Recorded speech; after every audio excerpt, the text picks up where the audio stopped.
बहुत शुक्रिया ईशान। देखिए, पाकिस्तान ने जहां पे चैलेंज का लफ्ज यूज किया वहां पर बिल्कुल ऐसी है कि जो भी स्ट्रगल है और जो भी पाकिस्तान के सर पे जो ताज सजा है, पूरी दुनिया आज पाकिस्तान की तरफ नजरें जमा कर बैठी है और इस उम्मीद से बैठी है कि ये जो तीसरी आलमी जंग होते होते पाकिस्तान ने रोकी है, इंशाल्लाह इसको मुस्तकिल जंग बंदी की इंशाल्लाह। शक्ल भी इंशाल्लाह इंशाल्लाह। इस्लामाबाद से दी जाएगी। बुनियादी बात यह है कि ईरान के जो मुतालबात हैं वो बड़े रियलिस्टिक है, बड़े जेन्युइन है कि जी उनकी जंग में जो तबाही फिरी है उसका किसी ना किसी अंदाज में उसको कंपनसेट किया जाए, हर्जाना दिया जाए।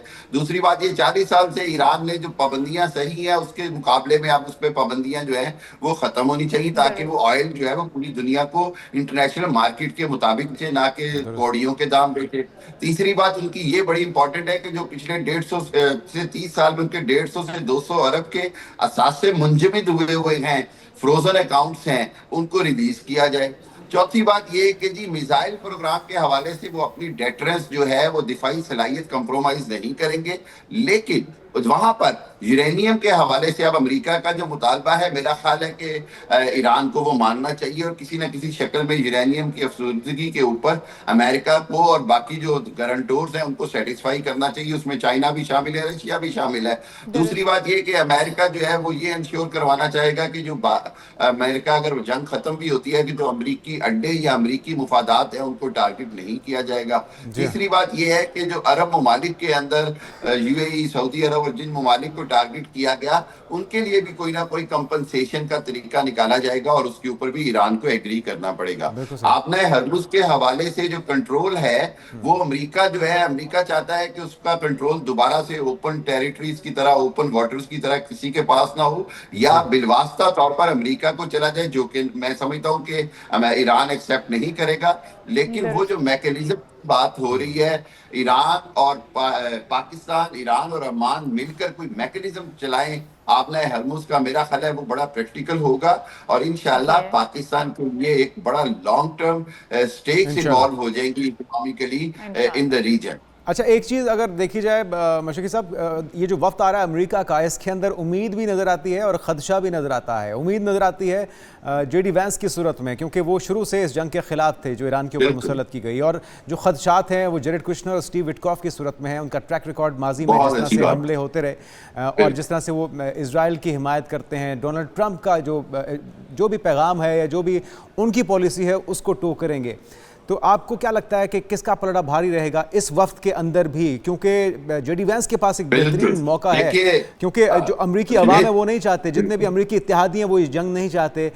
तो अगर बिल्कुल रिप्लेसमेंट के बाद भी होती है मिड टर्म इलेक्शन में, तो जेडी वैंस एक बेहतरीन ऑप्शन हो सकती है कि उम्मीदवार वो बन इस देखिए सकते हैं। मुज़ाकरात को देरपा जी, बना के वो हिमायत हासिल कर सकते हैं। क्या कहेंगे आप?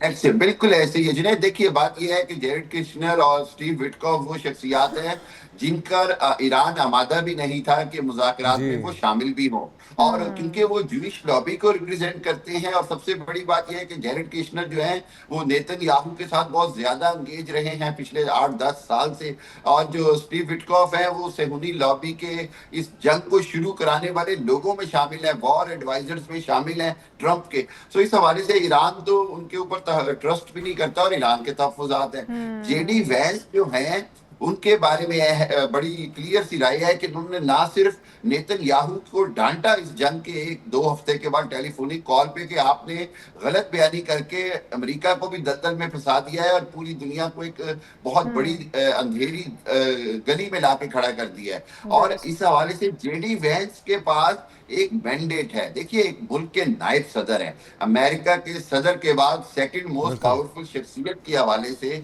उनके पास कोई इख्तियारात होंगे फैसला साजी के, और वो जो भी वहां पर फैसला करेंगे या जो भी एग्रीमेंट या कमिटमेंट करेंगे उसको अमेरिका ऑनर करेगा, अमेरिका को उसको मानना पड़ेगा और और पूरी तारीख में दुनिया लिखा भी उसकी। जाएगा उसका किरदार।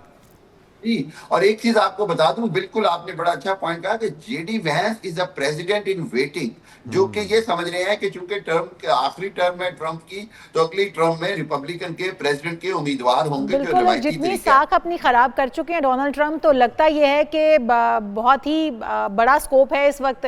जेडी वैंस के पास बहुत ही बड़ा मौका भी है अगर वो ये जंग बिल्कुल खत्म करने में अपना किरदार अदा करते हैं। एक तो उनका सुनहरी हरूफ में नाम तो लिखा जाएगा ही जाएगा, साथ ही साथ वज़ीर आज़म के लिए भी वो एक बड़े उम्मीदवार के तौर सदर पर के लिए भी। सामने आ सकते हैं।